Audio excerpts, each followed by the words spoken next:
Hey guys, Mr. Zern here, talking about today's Python assignment challenge. So, in Replit, we're going to be creating a program that does the following. All right, some simple stuff to start.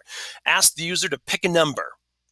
Next, store the input as both an integer and a variable. Next, ask the user to pick a second number, and then store that input as both an integer and a variable.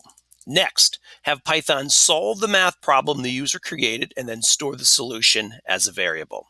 Using conditional statements, give the user some feedback about the solution.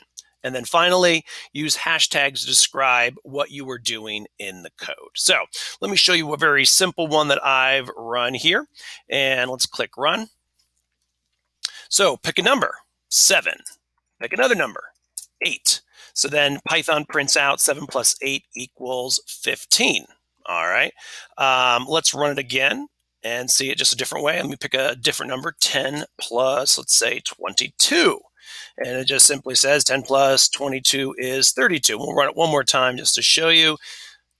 4 plus 8 equals 12. All right. So really what's happening there is I've got a conditional statement, and it's just simply if the number is over something, print something. If the number is under a certain solution, print this other thing. If the number is equal to something, print something. But really, from our perspective, it just sort of repeats the first number, concatenates it with the plus symbol, prints the second variable, concatenates it with an equal sign, and then ultimately prints the solution. So something very simple there. That's what I'm looking for.